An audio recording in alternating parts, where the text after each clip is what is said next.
Hello, Aquarius. Welcome to your monthly zodiac reading for the month of April 2025. As always, we're going to focus on Aries risings. However, in case this reading doesn't resonate with you, check your sun or your moon sign, because that may be the area of your chart that is being activated the most this month. As always, we will pull an overall energy theme for the month, tarot for each week. We will correlate those messages to the astrological transits, as well as pull clarifying energy and pull clarifying oracle cards. Sorry, sometimes my brain wants to move faster than what my mouth can keep up with, so I apologize for that. But I just get so excited. I can't wait to tell you what the month is going to have in store for you.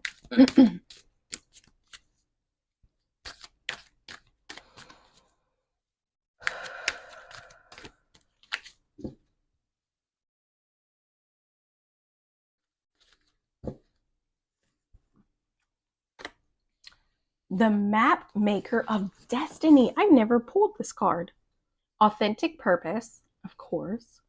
Inspiration, free will. Well, if those aren't just 3 words and phrases to describe you guys, I don't know what is. Number 24. 2 is about choices and consequences. It is about balance and harmony. And 4 is about stability and structure and home and a foundation, right? Our choices create the foundation of our destiny. The choices that we make on a daily basis contribute to how our lives play out, right? And the map maker of destiny, you are the map maker of your own destiny. So let's see what the tarot has to say for you guys this week.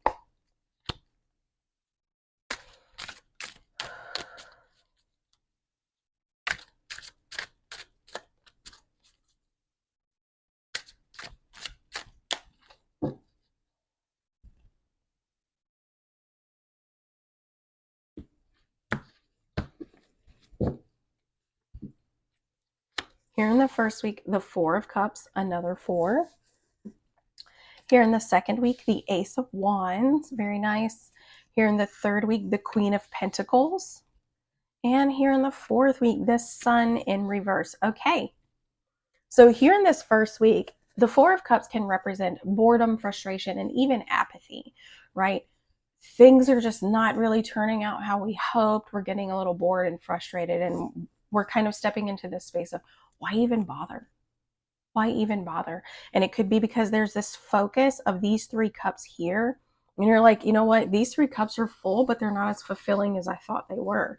And because you're so focused on these 3 cups here, you're completely not paying any attention to the divine gift that's coming in from either intuition, meditation, or just being in the present moment.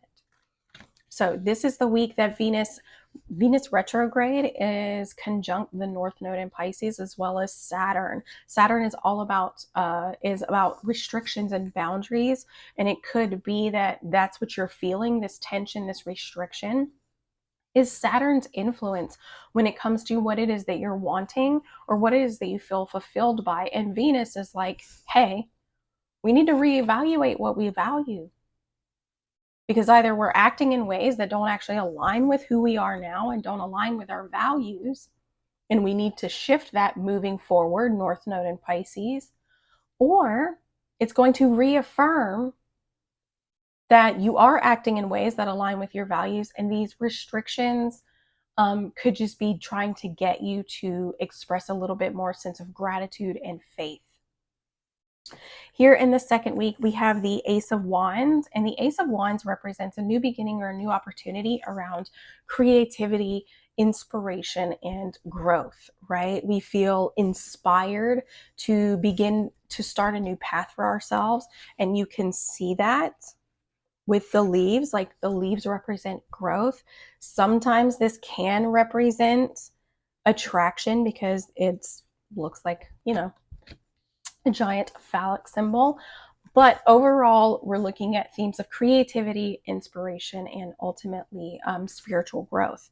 So this is the week that we have Mercury going direct within the sign of Pisces. It could be that you guys become inspired because Mercury is now gone direct within your second house. Your second house governs self-worth, what it is that we value, like what do you value materialistically, what do you value. It also represents financial opportunity as well as material possessions.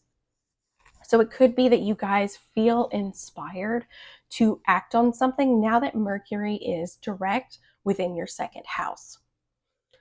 Here in the third week, we had the full moon occurring within the sign of Libra. Full moons are a buildup of energy. It is a peak point. It's a culmination of things or emotions. And the light of the moon is illuminating what it is that we either need to see or what we need to release. And Libra sits in your ninth house.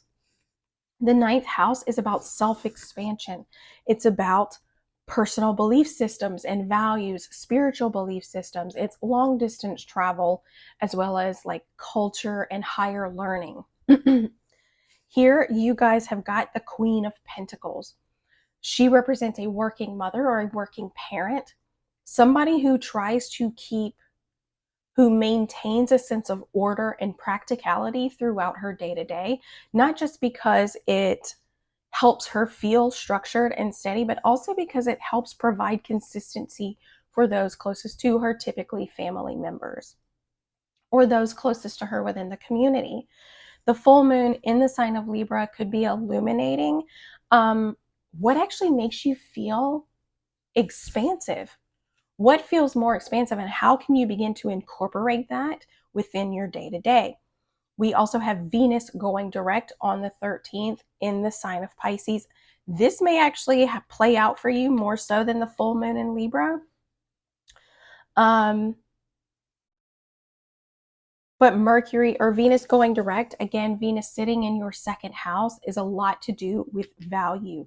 Maybe focusing really, and it could be that the full moon in Libra is going to illuminate what happens in your day-to-day or what it is in your life that you no longer value and actually makes you feel much more restricted than you should.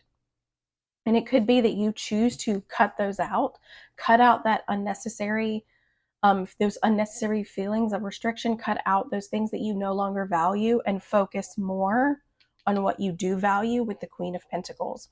On the 16th, we have Mercury moving, or Mercury's now moved into the sign of Aries, is going to be sitting next to Neptune. This can represent that our thoughts, our ideas, and our communication can take on a much more bold stance, which is beautiful if it comes from divine intervention or divine inspiration. But if it comes from illusion and delusion, we could act out in ways that we normally wouldn't. Mars is moving into the sign of Leo on the 18th. Leo sits in your 7th house, so maybe there could be a new attraction coming. I don't necessarily see that here in this week, but it doesn't mean that it can't happen. Or it could be that there's action taken on a new career path, right? The 7th house represents business contracts. So it could be that a new contract is being, that you're taking action on a new contract in some way. On the 19th, Taurus season begins. Anytime we shift into a new astrological season, that is when the sun shifts into a season, and the sun tends to illuminate or allows us to bask in the life of the qualities that that sign represents. And Taurus is about indulgence. It's about material comfort and things like that. It is also about groundedness, practicality, and very slow moving action. Here in the last week, we've got the sun in reverse, which can represent a lack of inspiration, feeling like there is a dark cloud looming over you, and maybe even a little bit of depression. The new moon in Taurus is occurring on the 27th. Taurus for you guys sits in your 4th house. So there could be a lack of, or there could be a sense of unhappiness within your home life, or even what creates stability in your life. The new moon in Taurus provides a new opportunity or a blank slate to write a new chapter for ourselves in this particular area of life. So I'm interested to see what other cards come out for this energy here. Let's see. What does Aquarius energy need to know for the month of April?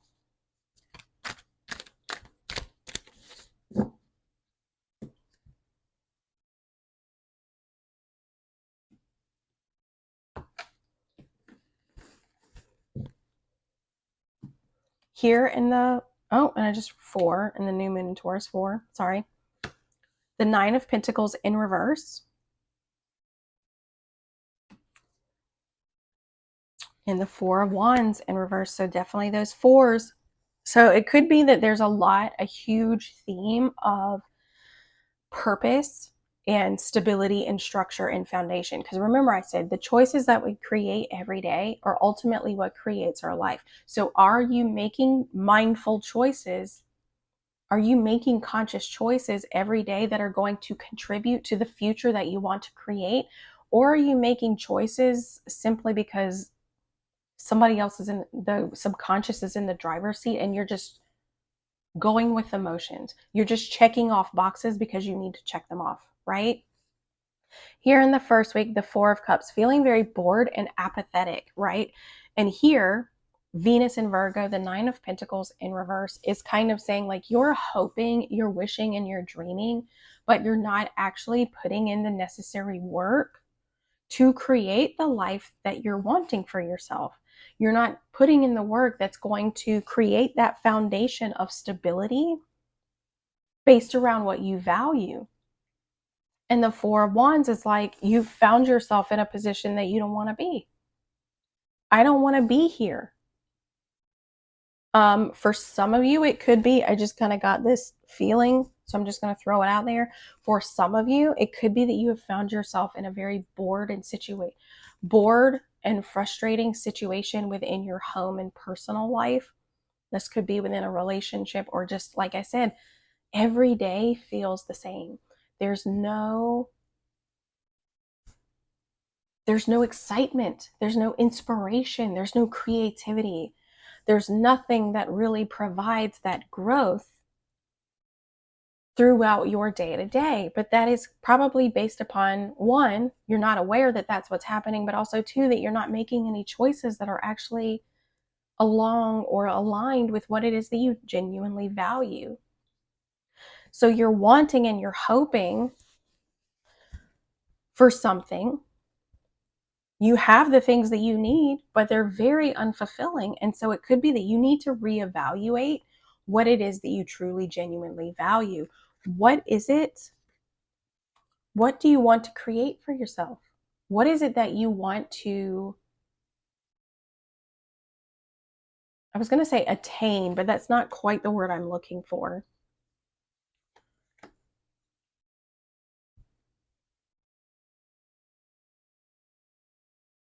What is it in your life that you want to feel inspired by?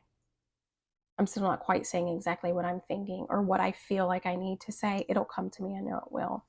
But the 9 of Pentacles in reverse can represent that maybe you're a little too dependent on other people to provide that stability and structure. And that's why you're bored and frustrated with how things have gone, because the structure is not built on what you value. It's built on what everyone else needs from you. Okay. Here in the second week, the Ace of Wands, the 10 of Wands, like realizing that like there's a very heavy burden, like you're carrying a lot of responsibility, maybe even financial responsibility, or your worth is based upon what you provide other people. That's how you've been maybe calculating your own sense of worth, is what you provide for other people. And as a result, you've grabbed a lot of responsibility. With the 10 of Wands, the Queen of Wands, you're carrying, like I said, a lot of responsibility, but it's almost like that's what provides you this sense of confidence. But if it doesn't align with what it is that you want, put it down. You don't have to carry that.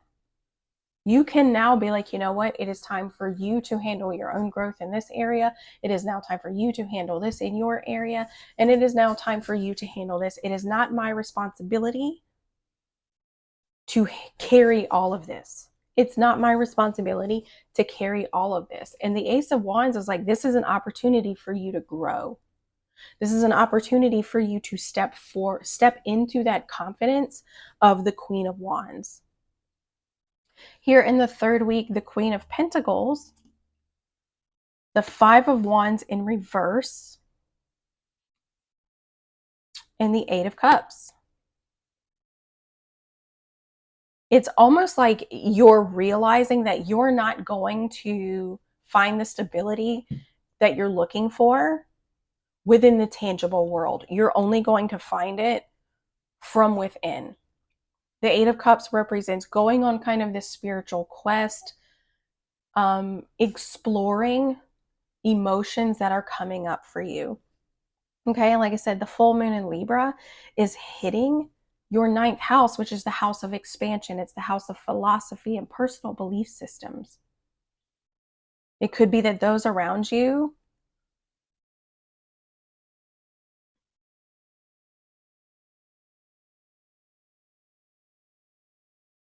it's almost like you've taken on the belief systems of others. You've centered your identity around what it is that other people need from you. And you're now maybe at a place realizing that's not really who I am. I've got free will. I don't align with those beliefs. I don't align with what this person thinks or how this person behaves. I don't align with any of that. And who am I? Right? So then full moon in Libra could be revealing what beliefs no longer align with you and that you can shed those. You have much more say and control over what occurs, and you can shed those beliefs by going on this sort of internal quest. Here in the last week, the sun in reverse, this is the week of the new moon within the sign of Taurus. The 10 of Cups and Temperance in reverse.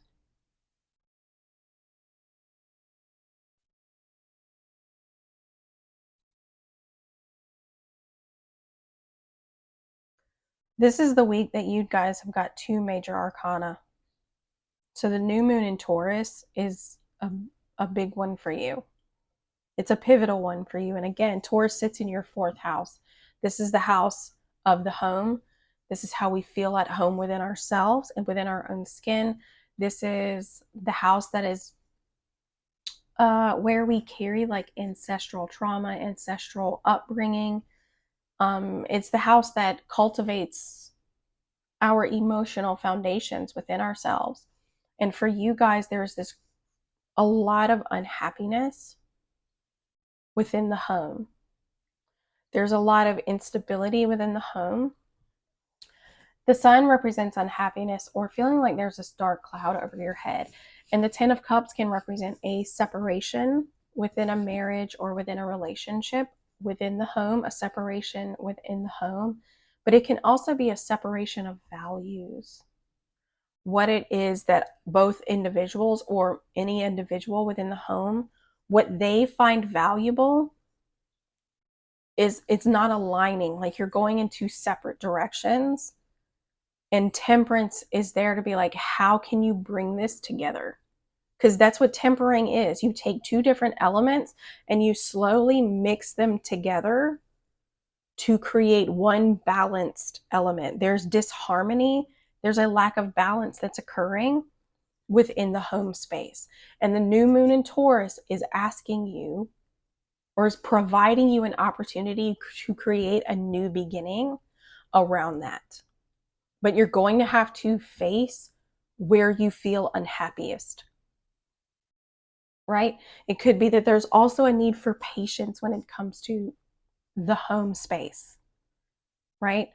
Temperance in reverse represents impatience. It represents a lack of moderation and disharmony. So patience is out there. We always need patience in order to kind of allow us to withstand these changes and these struggles. However, ultimately, there's unhappiness, there's imbalance, and there's a divide that's occurring, again, within the home, or at least that internal home within yourself. So the new moon in Taurus is providing you this opportunity. I am going to take steps to restore this balance. I'm going to take steps to create more fulfillment and value within my life, because you have the opportunity and the chance to do that. You've got free will. You are the map maker of your own destiny. And it's all going to come from the choices that you make every single day.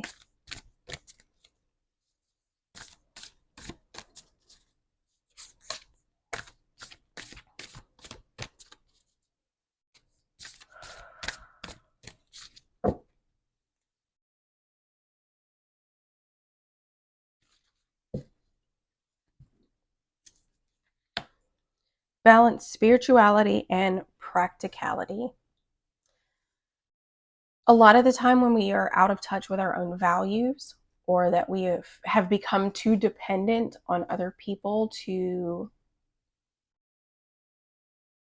tell us how much we're valued, it's because there's an imbalance within our internal world, right? We're seeking that validation. We're looking for ways to fill that void within the material world, when really the only way to fill that void is internally. So the Four of Cups does represent that there's a need for meditation. So I do think that in order for you to really figure out what it is that you value, you're going to need to kind of sit in this contemplative state. You're going to need to make that your primary focus if you want things to change, right? Because you have free will. Even though the cards are like how they are, these can always change based upon the decisions that you make. While tarot can be very predictive, we also have to incorporate free will. You get to choose whether you want to stay on this path, or you can choose to recognize what needs to happen here in the beginning of the month and shift it all. It's entirely up to you. But I do think that for you guys here in this first week, there's a need for meditation. There's a need to really reevaluate what it is that you genuinely value in life and how you can begin to build upon that as a foundational experience. It's time to release negativity. It's almost, you have an like I said, you've got an opportunity for growth and for you to really stand in a more confident space within yourself. And it could be that you choose to actively speak your truth. Like I said, the Mercury is moving into the sign of Pisces. It is going direct. And so now you've got this idea of, I can really put these burdens down. I don't have to carry all this responsibility. It's not mine to carry. And really step and move from this place of confidence of the Queen of Wands, which is going to tap into that new opportunity for growth for you guys. But you're going to have to release any negativity. You're going to have to put down any responsibilities or anything that makes you feel heavy. You're going to have to put it down so that you can step more into this fire and this confidence and this sense of growth. Surrender to the divine. The Queen of Pentacles, when she is direct, she asserts a certain amount of control, but she also recognizes what is not in her control. She recognizes that through her control, she can focus on nutrition, her health, managing her finances. She can manage the schedules of, the people that she cares and tends for. but it's not her responsibility to take on what other people can't handle. And when she's direct, she recognizes that and she's like, look, I'm sorry you're feeling that way, but I can't take on that responsibility. That's not my job. It's not my responsibility to take on your emotions or to worry about how you're going to react if something occurs. So there's a need to surrender to these challenges and these obstacles that you're feeling. It's time for you to surrender to these restrictions that you're feeling and just kind of let things go and stop. I don't want to say stop worrying about them because that feels so reductive, but there is a certain type of energy that comes with surrendering to the things that are ultimately out of your control. Here in the last week, adjustments are required. If you feel like there is a sense of overall unhappiness, if you feel like your values are no longer the same values as either a romantic relationship or just even internally, what maybe your family, again, because we are looking at within the home. If that is the case, then there's a need to adjust. I don't subscribe to people just cutting someone off. We live in this culture, we live in this cancel culture. And when people are like, just cut them off, when it comes to family members, if that family member is intentionally harming you, hurting you, causing a lot of stress and unnecessary things, unnecessary stress in your life, and you've communicated that to them and they still continue to do it, then yes, boundaries are necessary. But sometimes all we really need to do is adjust before we just cut things out of our lives willy-nilly. So adjustments are required here for this new moon week. And the new moon is providing you that opportunity to make those adjustments, specifically again within your home life. So I truly hope this reading has helped. I hope that you have found it useful. I wish you guys the best of luck here in this month of April, and we will see you in May.